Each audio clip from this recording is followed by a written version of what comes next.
Vladimir Putin, ये नाम सुनते ही दिमाग में एक ऐसी शख्सियत उभरती है जो वर्ल्ड स्टेज पर सिर्फ एक नेता नहीं बल्कि एक रहस्य, एक शक्ति और एक अनकही कहानी का सेंटर लगती है। उनका चेहरा कम बोलता है, लेकिन उनके बारे में दुनिया इतनी बातें करती है कि हर बार वो खुद एक राजनीतिक थ्रिलर बन जाते हैं। और अब जब पुतिन भारत यात्रा पर आ रहे हैं तो दिल्ली सिर्फ एक राजधानी नहीं रह गई, वो उनकी मौजूदगी से एक फिल्मों वाला सुरक्षा किला बन चुकी है।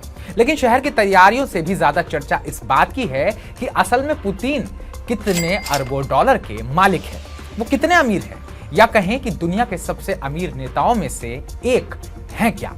नमस्कार, मैं उत्कर्ष प्रताप सिंह और आप देख रहे हैं टीवी 9 भारतवर्ष। क्रेमलिन के आधिकारिक कागजात एक बेहद साधारण तस्वीर पेश करते हैं। सालाना करीब 1.4 लाख डॉलर की आय, यानी लगभग 1 करोड़ भारतीय रुपये, एक छोटा अपार्टमेंट, कुछ छोटे मोटे वाहन और सामान्य निजी संपत्ति। दिखने में किसी मिड लेवल सरकारी अफसर की आय जैसा लगता है, पर दुनिया का दावा है कि पुतिन की असली दौलत इन कागजों में दिखाई गई रकम से 100 गुना नहीं, 1000 गुना ज्यादा है। अंतर्राष्ट्रीय वित्तीय विशेषज्ञ बिल ब्राउडर का तो कहना है कि पुतिन की कुल संपत्ति लगभग 200 अरब डॉलर तक पहुंच सकती है। यह आंकड़ा उन्हें एलन मस्क और जेफ बेजोस जैसे दुनिया के सुपर अमीर लोगों की कतार में खड़ा कर देता है। ब्राउडर के अनुसार 2003 के बाद जब रूस के शक्तिशाली ओलिगार्क कोरोस्की को जेल भेजा गया, तब से रूसी बिजनेस दुनिया में एक अनकहा नियम चल पड़ा। सत्ता के करीब रहने और सुरक्षित रहने का एक गुप्त टैक्स जो पुतिन के प्रभावी नेटवर्क की तरफ बहता गया। यही नेटवर्क कथित तौर पर आज दुनिया की सबसे रहस्यमयी प्राइवेट संपत्तियों में से एक का मालिक है। पुतिन की लाइफस्टाइल भी इस रहस्य को और गहरा कर देती है।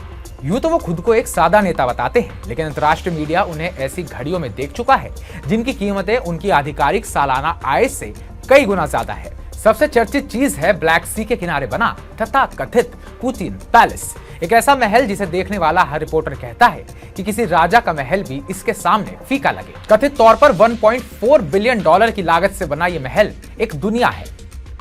विशाल स्विमिंग पूल, निजी थिएटर, कसिनो, महंगी वाइन सेलर, चर्च, आलीशान गेस्ट हाउस और बाथरूम के लिए $850 का टॉयलेट ब्रश और $1250 का पेपर होल्डर। इसकी देखभाल के लिए लगभग 40 लोगों का स्थायी स्टाफ तैनात रहता है, जिन पर हर साल लाखों डॉलर खर्च होने की बातें सामने आती है। लेकिन कहानी यहाँ खत्म बिल्कुल नहीं होती।